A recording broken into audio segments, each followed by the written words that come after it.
And away we go. Just me at the moment. Not sure if Eric or Risk are going to join. Either way, the show must go on. So, let's see what's floating about in the news. Measles. Oh dear. Measles cases are surging, making global elimination a distant goal. Global immunization efforts have led to an 88% drop in measles deaths between 2000 and 2024, according to the World Health Organization, with nearly 59 million lives saved by the measles vaccine since 2000. Measles cases in 2024 increased by 86% in the WHO Eastern Mediterranean region, 47% in the European region, and 42% in the Southeast Asian region, compared with 2019, while the African region experienced a 40% decline in cases and 50% decline in deaths over this period. According to WHO guidance, at least 95% coverage with 2 measles vaccine doses is required to stop transmission and protect communities from outbreaks, but more than 30 million children remain underprotected against measles in 2024, with 3/4 living in the African and Eastern Mediterranean regions. So, measles making a comeback. That's not a good thing. How on earth could this have happened? So, damn. No, no, no. There are other ways to discuss this. It's not looking good. And I know I say that for a lot of things that arguably does not look good. I'm not sure where this is gonna. I'm not sure where measles will go at this moment in time. One thing is for sure: anyone and everyone are making efforts to ensure that the spread doesn't get out of hand or out of control, because that would be bad for a lot of people. Okay, so Eric sent in a chat a couple of days ago. I think it's an Instagram post. The caption reads, "Today I spent the day with one of the most controversial Jewish cults in the world. A group that even other Jewish don't claim. This is Lev Tahor, known for their extreme practices and traditions, including child marriage. They are incredibly secretive, and journalists have long struggled to get close. But after wandering around a small something, a small Guatemalan village, I was pointed toward their compound, and funnily enough, they accepted me. Keep an eye out for heart looking emoji. Hmm, interesting. A Jewish cult that practices child marriage, something that seems to be also common and accepted in Islam, from what I've heard. Of course, I think a lot of people can make their own opinions on that, make of this information as they will. I know one thing for sure. I don't think children should ever get into a relationship so early. I think wait till they're old enough to make their own decisions before they can start getting into a relationship. That's my opinion. Otherwise, yeah, that's news to me. I did not know that something like that exists until now. Alright, so looking at Twitter X, World of Statistics, X accounts, I'm going to be looking at countries with a highest rate of diabetes, or highest diabetes rates, percentage of people aged 20 to 79 who have type 1 or type 2 diabetes, according to International Diabetes Federation Diabetes Atlas. Now, not all the countries are there, but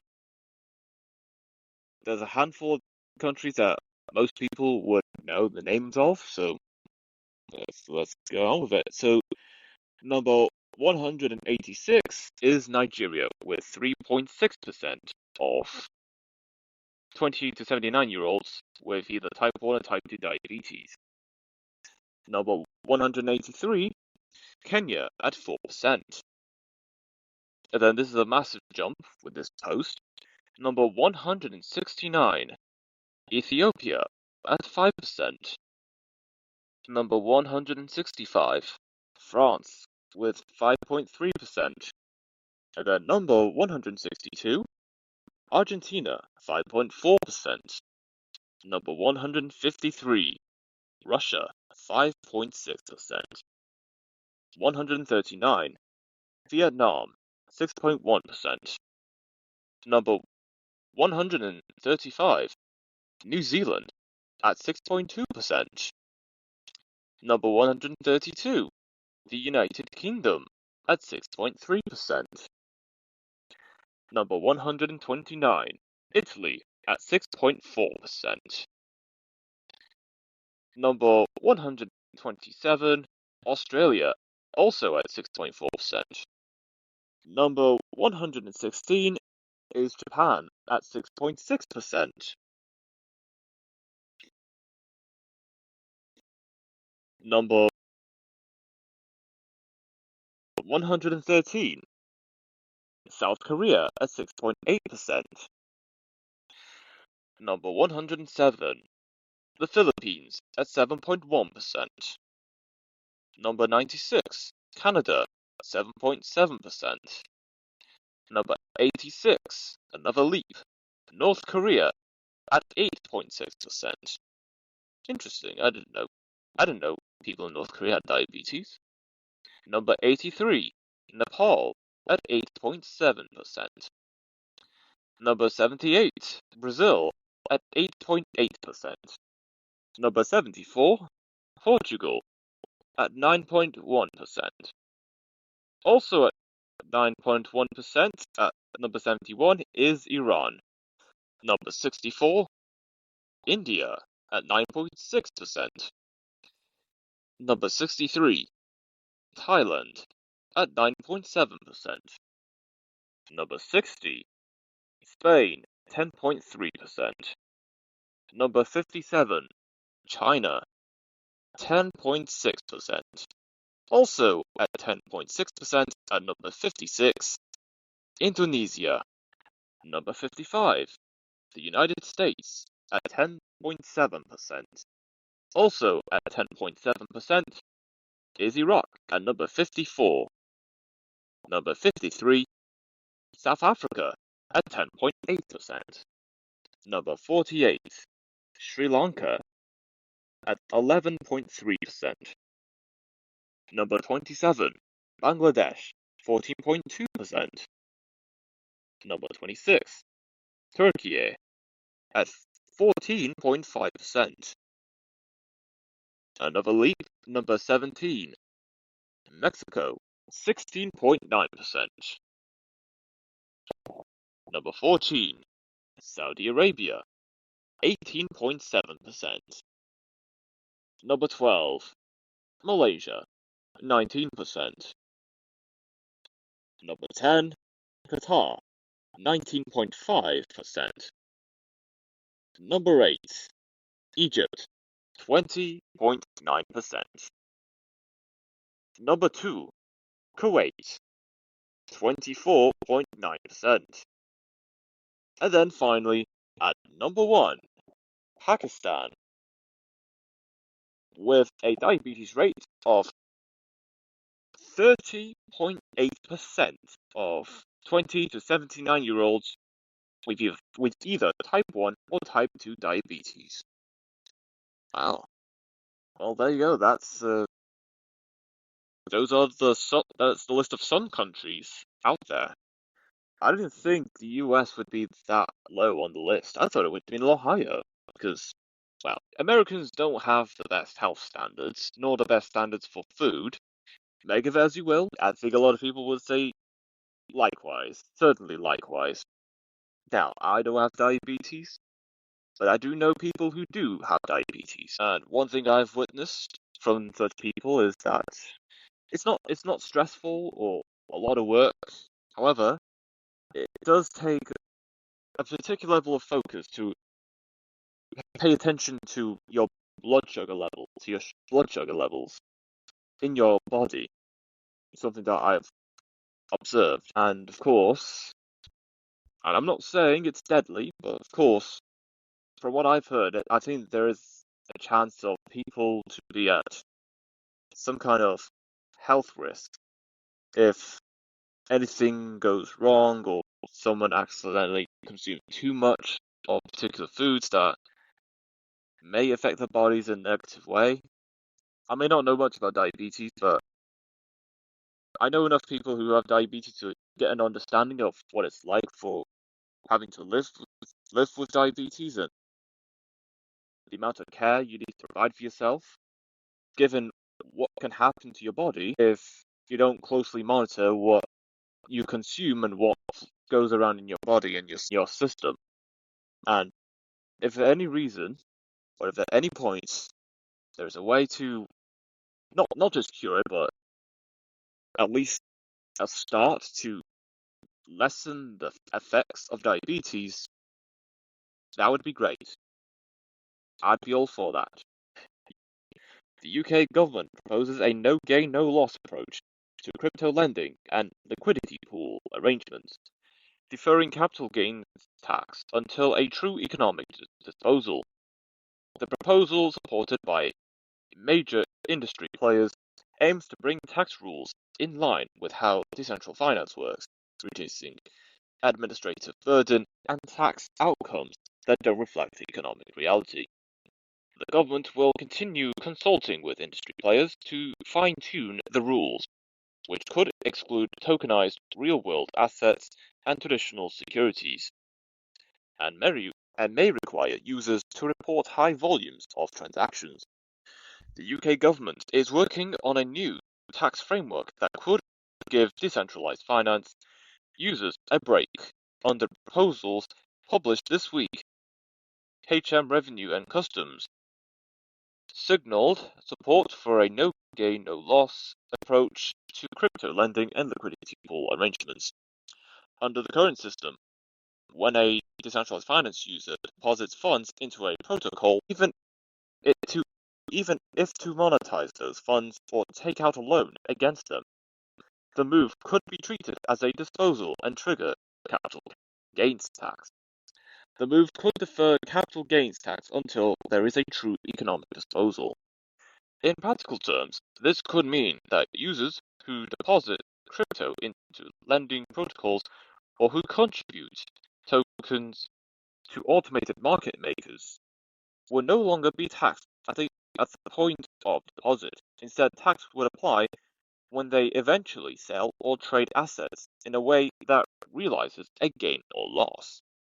Stani Kolechov, CEO of major DeFi platform Avi, welcomed the outcome on Twitter X, noting that HMRC's recognition that DeFi deposits are not disposals is a major win for UK DeFi users. He added, "We're fully supportive of this approach and hope to see these changes reflected in UK tax legislation soon."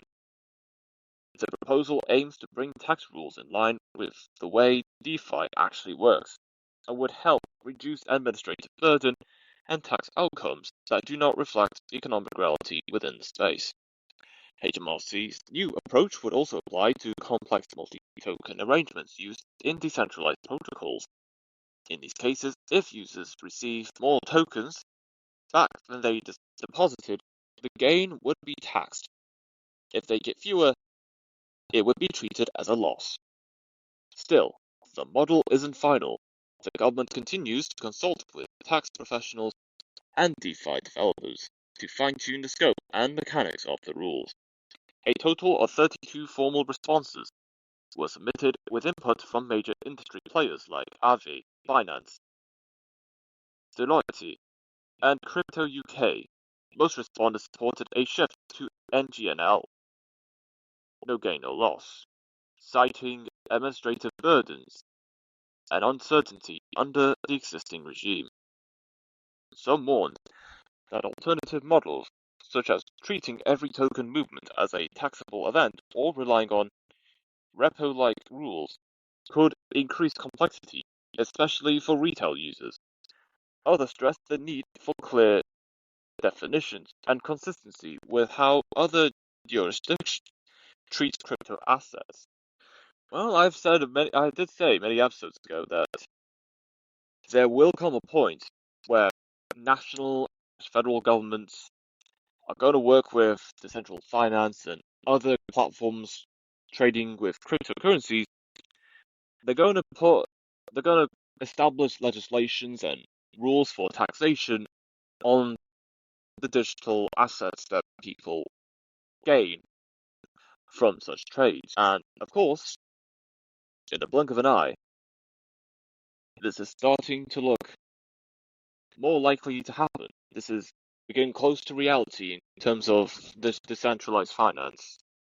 And even if there are people that really don't want to get into crypto, which is fairly understandable, and they do not want to use crypto in any way in their daily lives, decentralized finance and the stock market, they're mostly similar. The only difference is what you're putting your money into is what is very different. For the stock markets, you're putting your money into shares of companies. In decentralized finance, you're pretty much putting money into other cryptocurrencies, or you're buying cryptocurrencies and using cryptocurrencies as ways of purchasing goods or services. I had a chat with someone close to my family about crypto, and whilst they make a good point, what's the point buying crypto if you can't use it to buy stuff?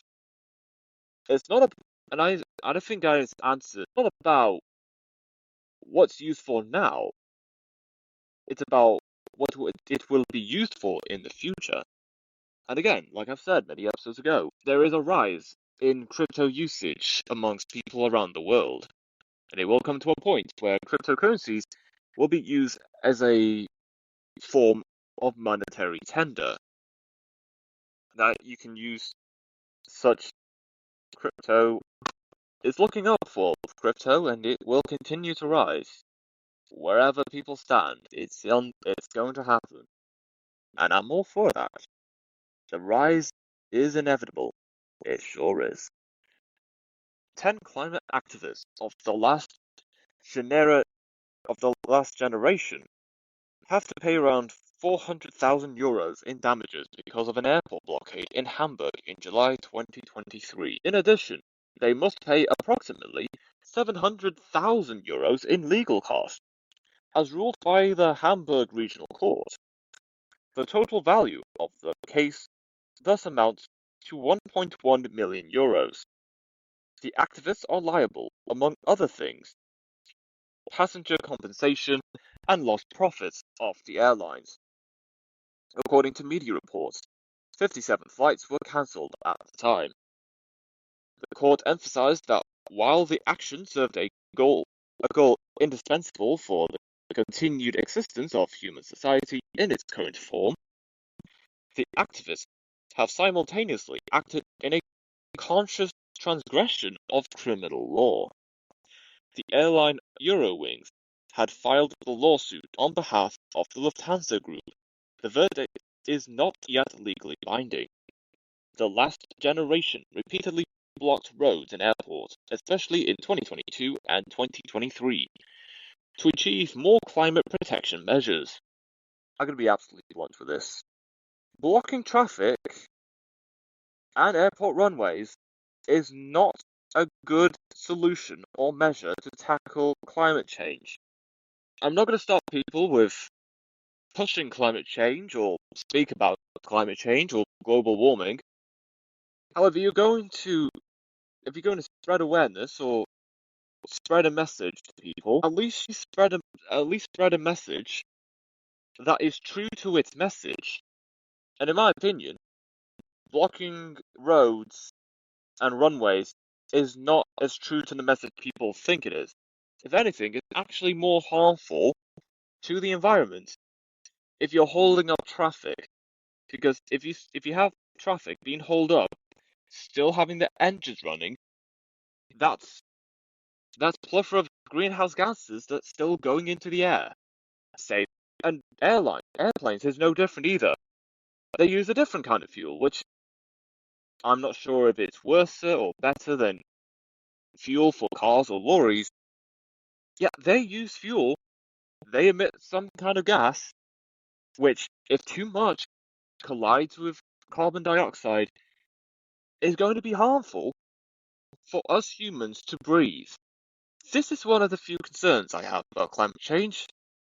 Not just the fear-mongering, not just to tell people do this or else this is going to happen, and also the fact that some people are trying to push the message of climate change by saying we should limit what we eat and how far we travel. In fact, which likely affect our way of life. The measures in advocating for protecting our climate is a contradiction. If you're going to be blocking other people's way of life, and especially preventing vehicles from moving about from place to place. Because if they're still having the engines running, staying in one spot because a couple of protesters are standing in the streets, that's going to do more harm to the environment than if those said drivers were to continue driving as if the protesters would never had to stand in the middle of the road to begin with. And even then, if I was to be in a committee or if I was to be asked about how to tackle climate change, even despite my skeptical perspective, I would suggest looking at what kind of elements on our Earth that we can use as renewable energy to power cars, lorries, trucks, whatever vehicles that need fuel.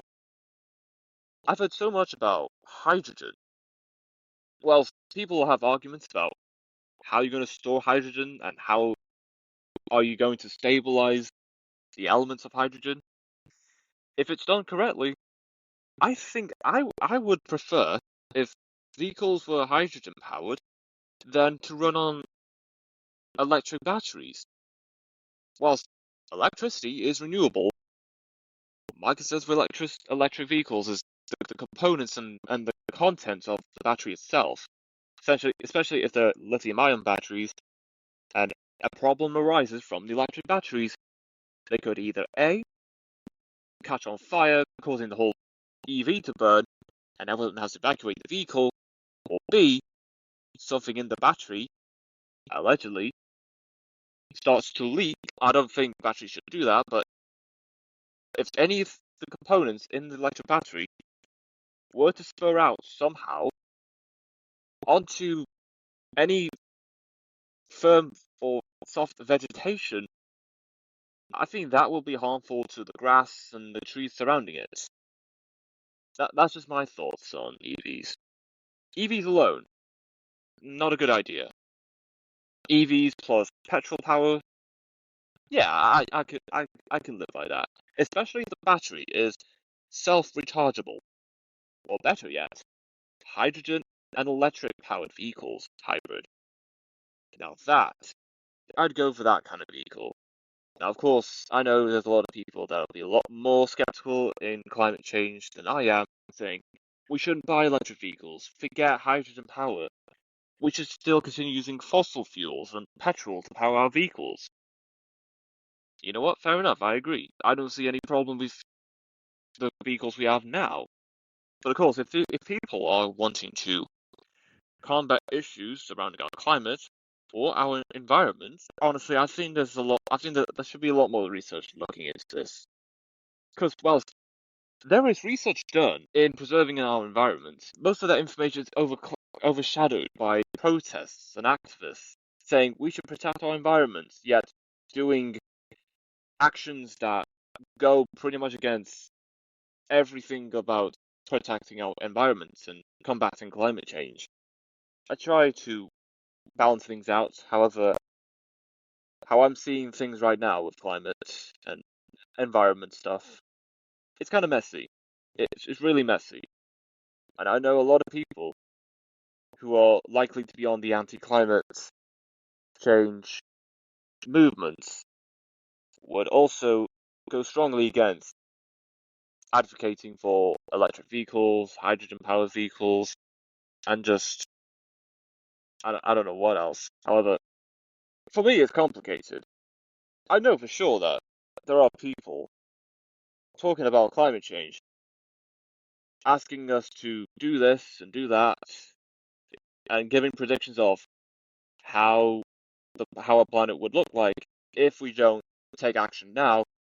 These problems will arise. Yeah, those people lost me there. Well, there are natural disasters happening around the world. Those natural disasters have happened for many years. It's just given the rise of social media and access to the internet, and of course, the access to information becoming more accessible, we're now bringing up more of the tragic events more often than we had previously.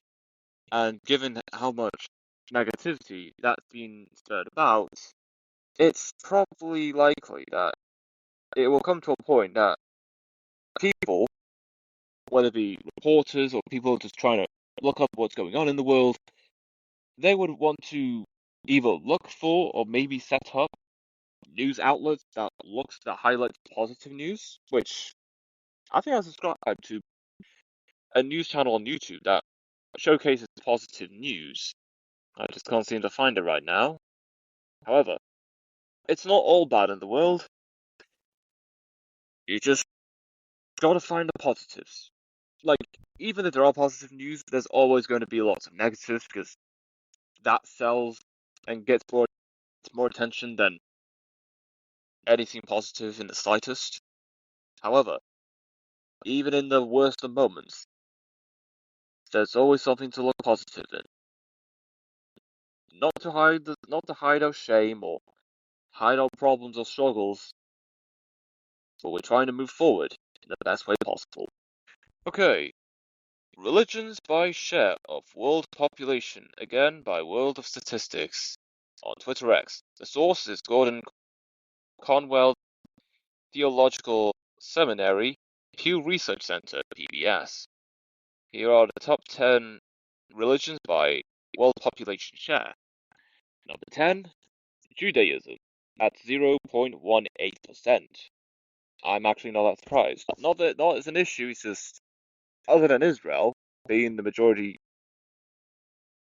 being the country with Judaism as the majority religion, I'm not sure if there's a higher share in Jewish people in other countries.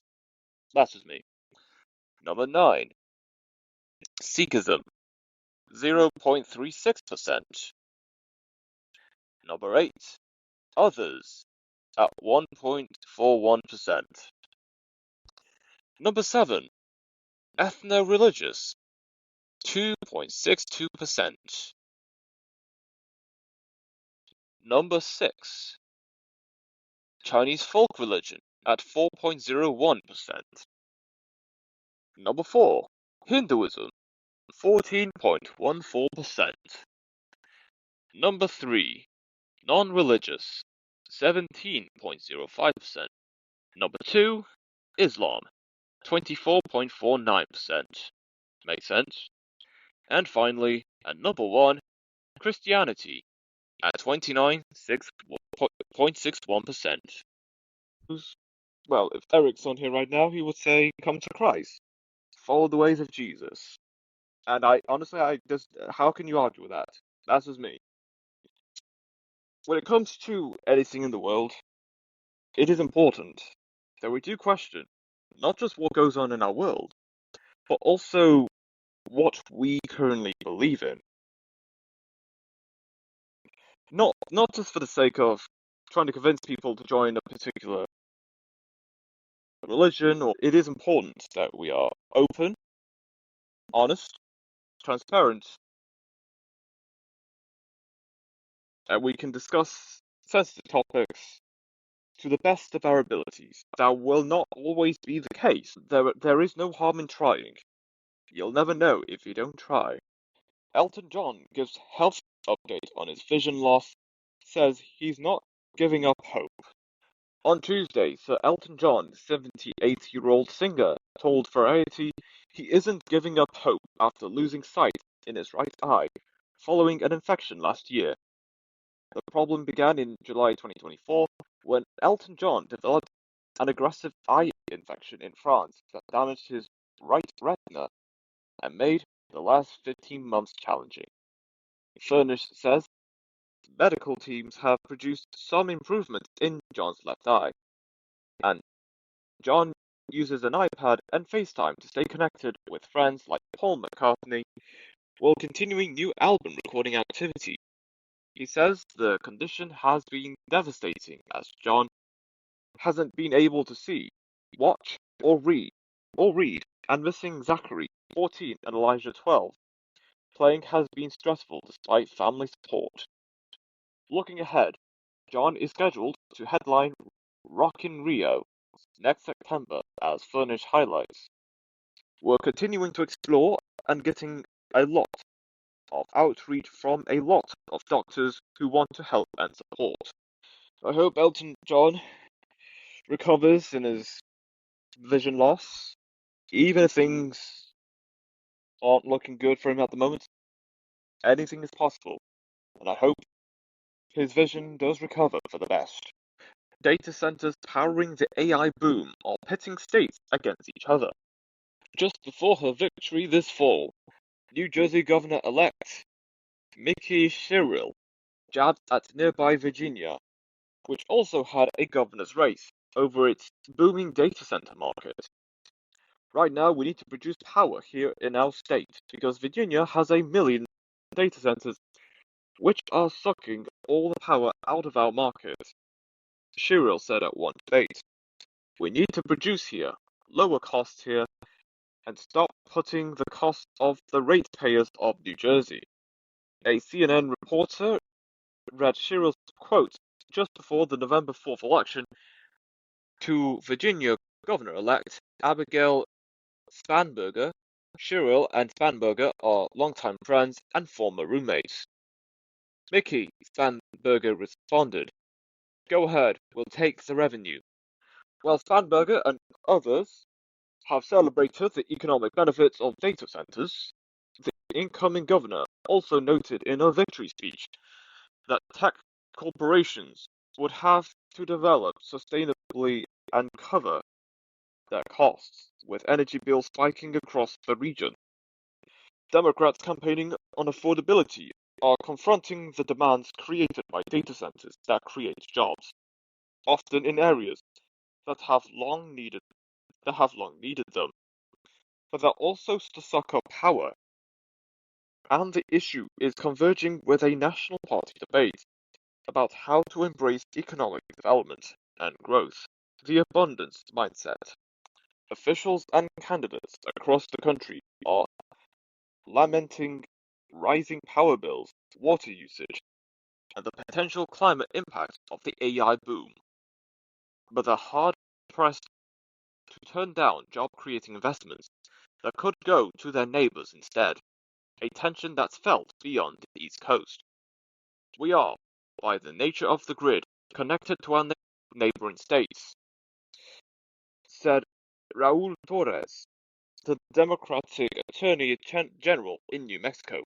His state is next to Texas, which has 413 data centers, according to the data center map, compared with New Mexico's 22. I will say that it is very difficult to be right next to a state that just takes a maybe less aggressive approach in terms of protecting consumers, Torres said. So, these state governors and attorney generals, they're going back and forth about how much power is being consumed by neighboring states. Yet they never talk about why AI data centers are, or at least why they don't talk about often, how and why AI data centers take up so much power. What's even the point having AI data centers to begin with? But yeah, well, we need to create jobs. What kind of jobs would that serve? Can you not just make small? Can you not just create space for small businesses to thrive? But look, if you want to make jobs, you gotta create spaces for small businesses. At least to start off with, that's how you start creating jobs. Creating creating a place somewhere in your community where small businesses can thrive. From what I've heard about AI data centers and, well, AI in general, giving it's giving a lot of people a lot of headache. Why even have data? Even have data centers to begin with? Why do AI platforms need so much servers to power the AI technology? What if one of them goes out? Will it work the same, or will it just be limited? And this is just AI platforms in the US. I don't hear a story like that with AI technology in China, at least last time I recall. If your AI platform needs so many data centers to power its software and a lot of servers to keep it running for the number of users that use your AI platform, then it's not, in my opinion, it's not a very efficiently run AI platform. It's just going to be a very, very expensive burden to people. In fact, actually, a burden to a lot of people living anywhere around the world, at least on the grounds of electricity usage. If there's so much power, if the majority of power consumption comes from data centers, how much electricity are the rest of countries' residents are getting? What's up with that? Crikey, it's a lot to think, man. That is not the way to go. That is quite a handful, I'd say. Fire accountability backlash mounts as 8 more arrested over Hong Kong fire. On Friday, November 28th, firefighting at Wang Fuk Court residential complex, Tai Po district, ended after a blaze engulfed 7 of the estate's 8 towers and killed at least 128 people. Ignition occurred on a lower-level scaffolding net mid-afternoon Wednesday, with foam panels, plastic netting, and bamboo scaffolding helping the fire spread rapidly. Authorities said about 2,300 firefighters and medical personnel were involved, with 79 injured, including 12 firefighters, and roughly 200 people unaccounted for, and 89 unidentified bodies.